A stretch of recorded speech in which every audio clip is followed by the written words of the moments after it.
Ladies and gentlemen, welcome to the Untapped Podcast. My name is Jacob Gabel. And my name is Jacob Wurtz. Guys, welcome to YouTube exclusive number 2. Dose. Guys, if this is your first time joining us for a YouTube exclusive, basically what we do in these is a very, very shortened version of our podcast. Now, if you have never listened to our podcast, you can find it on all listening platforms, so Spotify, Apple Music, Google Podcasts. I think that's all of them. That sounds right. Yeah. And then Amazon. Yeah. Amazon, yeah.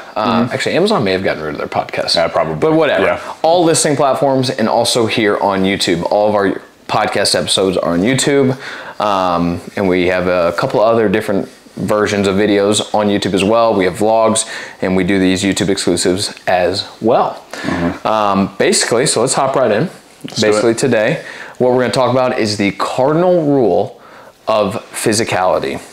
We're going to go over just a couple quick points over what we believe the cardinal rule of physicality and what that entails, what that means to us. We're not saying this is legitimately the cardinal rule, but it's just what we believe to be part of that meaning, you know. I will also say, if there's a little bit of an echo in this room, we are in our living room here at the Wurtz household, and our dog Sadie, our lovely co-host Sadie Wurtz, could make an appearance at any random point. So if you do see a dog, it's just because she wants some camera time. Yep. She loves attention. Yes. Yeah, there's no doubt about that. Thankfully, she's quiet now. But if there's a little bit of an echo, I do apologize. This room is not overly soundproof, but stick with us. So go ahead. Let's dive in. Guys, so we're basically discussing today the idea of physical strength and how important it actually relates to not only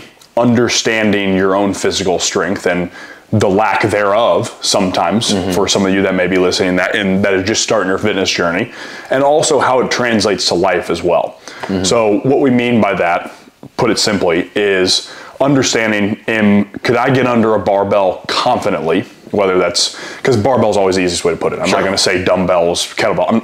I don't need to go through all the modalities possible. If you're looking for that, go to Untapped Training. We'll help you with all that stuff. Absolutely. But, so, using the barbell as an example, if you are able to confidently get under a barbell and push a certain amount of weight, whether it's your body weight, whatever it is, on the bench press, squat, deadlift, the basic movements like that, that's evaluating your own physical strength and can I do this, and asking yourself that question. And we think that's a really important question to ask, and that's why we call it the cardinal rule. Is having self-awareness about your physical strength and your physical ability too. That goes into combat sports, that goes into firearm training, that type of stuff, sometimes on the end of that. But anyways, also with life, it's the question of, could I defend my family? You know, if you have a wife and kids, could I also translate this into helping my friends in a dire situation as well? These are all questions you ask yourself to assess your physical readiness. Could be helping yourself in a particular situation as well, you know, or could be walking your dog, you know, in a situation like that. So kind of to expand on your point there, it's basically in and out of the gym is what we're trying to say here, guys. You know, in and out of the gym, understand and be aware of your capabilities. You know, if you're in the gym, not trying something stupid. You know, if you cannot bench one plate on the bar, then don't put a plate on the bar. Then don't get under one plate. Exactly. Especially if you don't have a spotter or you can't ask someone else. You know, let's say you're somehow alone in the gym, which is pretty rare. Unless you work out at 2:30 in the morning, which some of you do. Or unless you're like us and you actually have a facility you train at to then train at by yourself. For sure, which is different. Yes. And, you know, actually, while we're on that point, if you don't have a spotter, there's still ways you can be safe and push yourself. You know, there on most racks, there's safety bars on the side, so you can raise those or lower those depending on your height. So that way, if you go down for a bench and you can't get it back up, let go. And it won't crush you. You know, it might shock you a little bit, might scare you a little bit. I've done that while I'm by myself. You know, if I'm going to test myself on a particular movement, I have everything around me that will keep me safe. Doesn't matter about the equipment, keep yourself safe. You know, if let's say you're back or front squatting, you can always drop the bar. Drop the bar off your back. If you're holding it here, drop it off the front of you. You know, it's okay. Again, screw the equipment in that situation. Keep yourself safe. If you're deadlifting and you cannot get it up, don't try to push through it. Do not try to push through it. If we had Dr. Wyatt sitting right here with us, he would tell you, do not try to push through that. Because we've treated many people. I'm sure. When he was with us, I treated many people that were because they pushed themselves too far. Yeah. No doubt about it. No doubt about it. Now, that doesn't mean don't train hard, of course. Of course. Obviously. Just don't be stupid. Yeah. You know what I mean? And then as far as out of the gym, you know, in those situations that, you know, for the most part, are they rare? You know, are you rarely going to find yourself in a physical altercation or a situation where, you know, violence might have to be used or something like that? Yes, that is going to be rare. You know, some of you might have a higher chance of that depending on where you live, or, you know, if you go to a city that's not particularly safe, like St. Louis, for example, where we are. Or your school has a high incidence of fights. Your school, no doubt. That's a great point, actually. You know, so is it rare? Yes. Do you need to be prepared for it? Yes. You know, but in those situations, it's understanding. It's like, okay, do I have the ability to de-escalate a situation mentally and physically? You know, are you someone that you see something and you immediately jump in and you join in on the fight? That might escalate the situation to where you may not want it to be. Yep. You know what I mean? You're the dude sucker punching people behind the scenes when there was no need for that at all. Yeah. Something like that. Which I hope if you're one of those scumbags, you're not actually listening to the podcast. But right. Yeah. You know, and we see that kind of stuff all over social media. Sure. You know, at sporting events, or, I mean, heck, we saw one when we were at the UFC event here, actually, you know? Yeah. And we kind of caught the tail end of the situation, but we could tell it was stupid. Right. You know, it was a stupid situation. Someone could not control their emotions, you know, from what we could see. Of course, there could have been more to the situation than what we know, but from what we could see, someone could not control their emotions, could not control their mental side of it, and they chose violence, and it was crappy violence. Oh, it was a garbage. It was violence, bad. Yeah. You know, it's like a massive shove, and that was all and then muster. Yeah. He ended up shoving the dude onto his own wife, which I think his girl was holding him back, and he was talking trash. It was just embarrassing for everyone involved. You know, no one was seriously hurt for that matter, but so it's having the awareness of, okay, do I need to get involved in this situation? If I do, am I capable of de-escalating? Because that really should be your goal, is de-escalating the situation. You know, now if it's your family or your girlfriend, brother, sister, you know, a friend, you know, you better have their back. You know, 100%, but you may still be in a de-escalation situation rather than an escalating situation. I hope that makes sense. Right. I'm trying to explain that, you know. You know, so it's understanding that and just making the correct decision. Should I get involved? Do I need to get involved? Or do I need to just remove myself from the situation? You know, that situation we were just talking about at the UFC event, we did not get involved. We didn't need to get involved. There was other people around. Yeah, we checked it out and we walked. Yeah. And, you know, we chose to move right along. You know, there's no reason to get involved in a situation that has nothing to do with us. We don't know all the details. Who knows how that situation could turn out? You never know if people are irresponsibly carrying a gun. You know, now if they're in a sports arena, they're probably not. Unlikely, unless. But you never know. Those people could have just walked through the doors that were opening because everyone was leaving, found their way in. You know, you never know. You never know, especially in downtown St. Louis. And there's plenty of other big cities that are just like that as well. New York, Chicago, LA, Denver, you know, whatever. Whatever. So in that situation, we were there, we saw it happen. Okay, we need to just move along.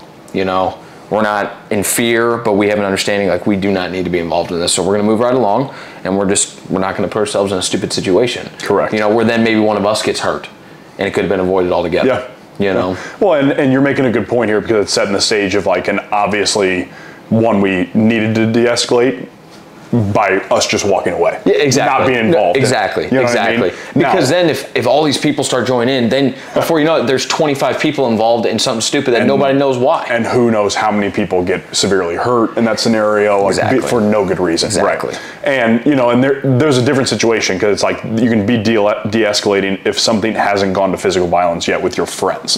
Friends, family, we're talking is a different type of story. Yes. If that guy would have came over and shoved you or punched you, I would have. We won't have to describe that. Yes. But as would Jake and Trent, who were also with us. They 100% would have as well. Exactly. So it's like, of course, physical violence against friend, family. Okay, like escalation, so to speak. Right. But if it was just another shouting match and whatnot, then again, You can de-escalate. Up, you got it, bro. You won, and take off. Yeah. Because if you can avoid that, great. Right. Now, I wouldn't recommend turning your back to somebody that was just very mad at you and whatnot. Sure. I would recommend walking out and making sure you have a good eye of them and then getting out. Right. Cool. Right. But again, if it escalates to that point, there is, okay, you jump on top of that scenario, which is, again, why we say physical strength and physical readiness in combat sports, whatever it is very important, because those type of situations, you just don't know. They're rare, but you just don't know. Right. Like, so you should be prepared to a certain degree for them, for sure. Another just quick, I'll try to make this very quick. There was a situation in Major League Baseball, actually. Well, when you guys are hearing or watching this, it would have been last week with the Chicago White Sox were at the Milwaukee Brewers. Tommy Pham, he plays for the White Sox. The White Sox are hitting, they're on offense. Tommy Pham is running home. He gets thrown out by the left fielder by like literally a mile. Just kind of funny. But anyway, he slides into the catcher, not super hard, like the catcher didn't get hurt or anything, neither one of them did. Slides into the catcher, he gets tagged out, and the catcher stands up and he's immediately like pounding his chest and like yelling whatever at Tommy Pham. Right. And Tommy Pham, like his whole career has kind of been seen as like a hothead a little bit and always seems to be a guy that's stirring the pot. Well, in the post-game interview, that situation was brought up and they were asking him a question about it and, you know, what was he saying, what was going on, because as the situation unfolded on the field, Tommy Pham ends up getting kind of held back. You could see he's yelling back and kind of trying to make motions like tough guy and all this stuff. Well, post-game interview, he's asked about the situation and he talks about, he goes, listen, I'm not one to start a situation, but I'm prepared to finish one. And he goes, I purposely train combat sports in the off season so that in those situations I can control myself. And I was like, damn, that's pretty cool. Yeah. You know, and he had some other fun words mixed into his comments. Sure, yeah. But it kind of made me switch my perspective on him. It's like, okay, everyone's always kind of thought of him as a hothead and causing problems, and maybe in the past he was, you know, like when he played for the Cardinals and things like that. So then he started the combat sports in the off season, and now he, as he said, he's not one to go out and look to start situations because I am prepared to end it if needed. If needed, you know. Yeah. And in that situation, he certainly could have run over to the catcher and started beating him up, you know, or tried to, or whatever, you know, and then it turns into a benches clearing fight. Sure. Which a lot of baseball fights are fights. Yeah. Some of them get violent, and those are fun to watch. But those are very fun to watch. But it's just, it goes right into the situation we're talking about, you know, being prepared to end it, but you don't always have to be the one to start it. Yeah, you know? Absolutely. And having, when I did train jiu-jitsu, it was like, there is a certain amount of calmness and confidence that comes along with it. For sure. So you're at least like, okay, I can handle a situation if needed. I at least have an idea of what's going on, but I don't necessarily need to start it because I know what can result out of it. Right. You know, because you just don't know. Like, you don't know who you're messing with. You don't know what maniac and crazy person. Because a lot of times people starting those, they're hotheads for a reason. Like they're willing to risk their own life and limb to hurt you in that scenario, and you just don't want to get into that at all. It's just it wouldn't be intelligent for you to do that. Right. But kind of moving on to the next point we had, and I want to almost treat this as giving a little bit of hope to you guys that are consider yourselves of the smaller size or physical stature. Because a lot of the times what happens in that conversation around size is like, oh, if you're over 6 foot, like you're beating everybody's ass. And it's like, what? Because I genuinely, again, going back to jiu-jitsu, I watched 5'6" guys tear up guys my size. I got beat up by guys that were 5'7", 5'8", all the time because they were just more trained and better than I was. Yeah. So I want to give a little bit of hope to you guys that are also, again, combat readiness and physical strength. That just because of the fact that, you know, you are a guy that might be under 6 foot, you know, that's the terminology social uses these days. Even if you're a guy under 6 foot, that doesn't mean that you're hopeless in the physical strength or the combat readiness department, because it's not true at all. It just isn't true. No, 100%. And that's just why it's so important, regardless of your size, your shape. You know, now if you're out of shape, then certainly you need it's awareness to that too. You need to get yourself in shape. Because again, like let's say you find yourself in an altercation or a situation like any of these we just described, and if you're out of shape, one, you're going to lose. You're not going to be able to properly defend yourself or who else is with you. You know, and you're likely going to be at risk of other injuries, whether that's internal injuries, heart attacks, and things like that, because you're in a stressful situation. You don't know how your body's going to react. And for that matter, you and I, like, we've never been in a fight or flight situation involving other people. You know, thank God. But, 100%. You know, there's no doubt, and you know, hopefully we never have to be. You never know, though. Right. You know, and we've talked about that. Like, even if you and I are on a walk in my neighborhood, which is one of the safest places you can probably be, essentially, you know, or your neighborhood, or you know, wherever, we're still very aware of what's going on around us.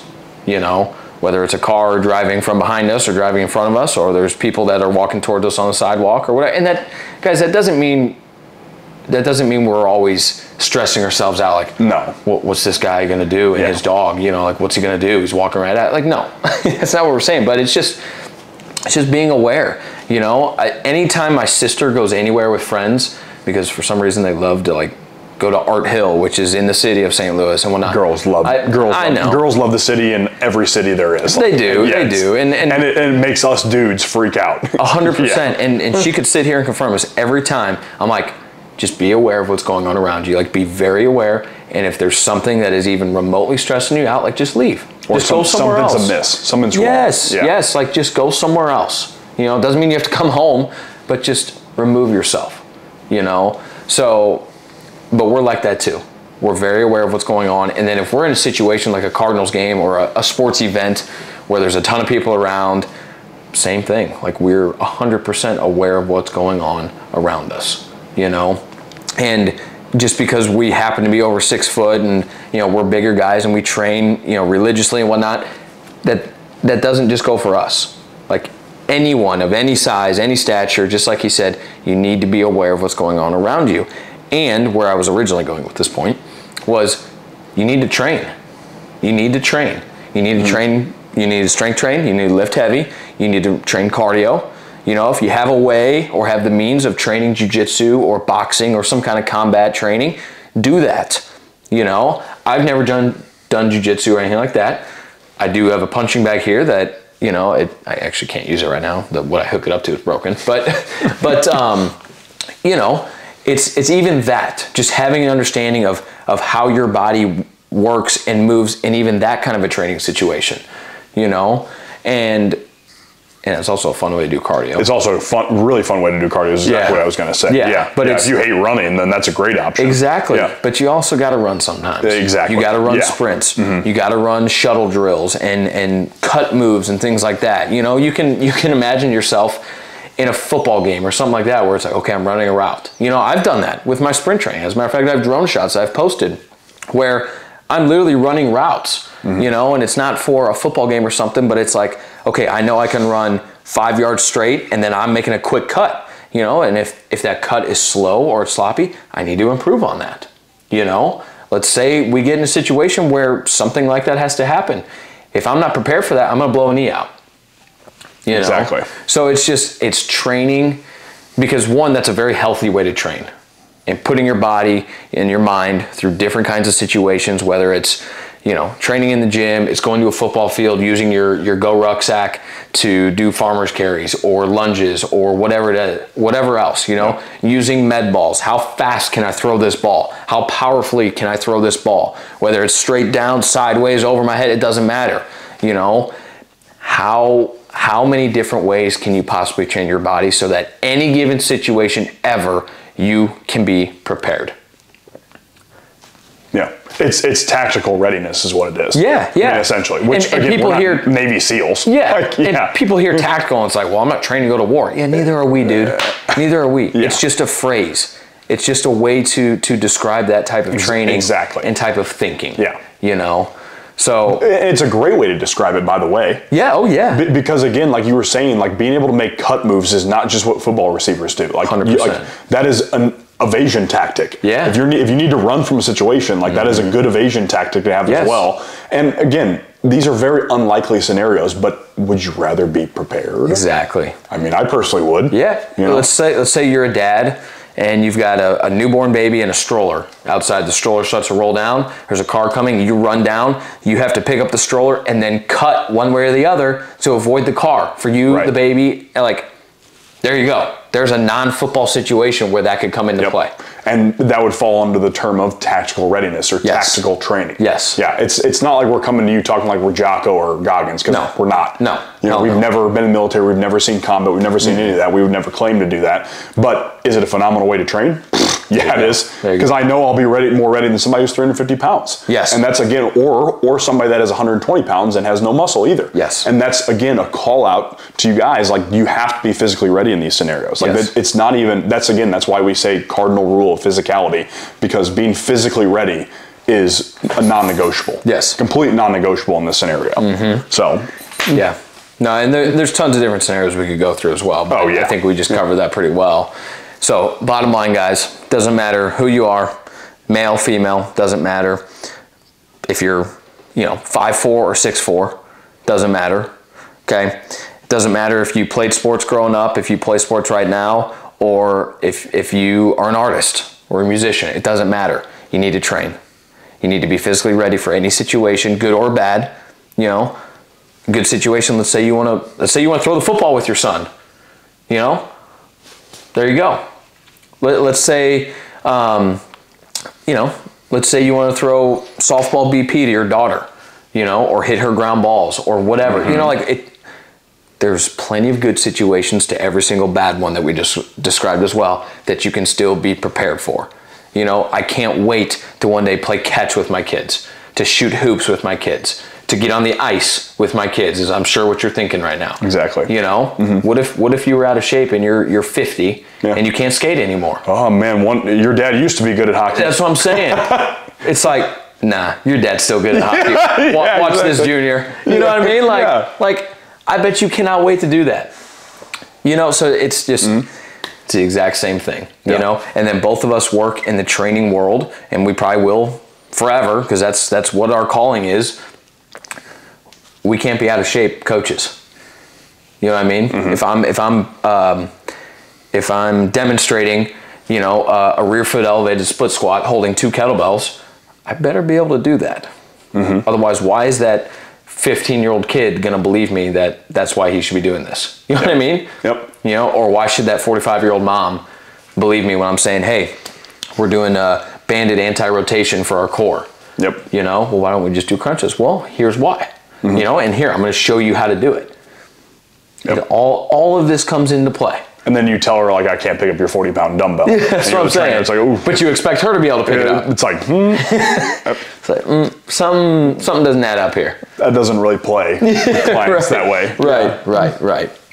So, this went on a little bit longer than what we intended, but that's okay. So hopefully you guys stuck it out for these 20 or so minutes with us, because everything we just covered is very, very important. And the bottom line is just being prepared for any situation 100%. You might find yourself in, So guys, if you enjoyed this, which I know you did, okay, let's not act like you didn't enjoy it. Okay, come on, don't do that to us, okay? We ask you guys to share the show. Now with YouTube, you can take a screenshot of it if you're watching on your phone. If you're watching on a computer screen, take a picture. If you're watching it on a big TV like this, take a picture of it, okay? Share the show for us to your Instagram stories, Facebook stories. Text the links to your friends and family. Get the word out. We ask that you guys do the exact same thing with the podcast episodes. Spotify and Apple Music make it extremely easy to put the episodes on your Instagram stories specifically. It's literally like 3 button touches, okay? So help us out, do that. It's free. And it helps us grow. We reach bigger audiences. We're trying to grow this as much as we possibly can. That's also then how we continue to get on great guests and just increase our validity as well. That's important to us, that people know that we know what we're talking about, and we're not just speaking out of our ass or speaking like we're Navy SEALs or anything like that, because we're not trying to be anything we aren't, but we are certainly trying to showcase our knowledge and our experiences as well with you guys. So please share the show, keep up the love and support, and guys, until next time, peace and love. Thanks, ladies and gents. Sadie, you gonna say bye? Say bye, Sadie.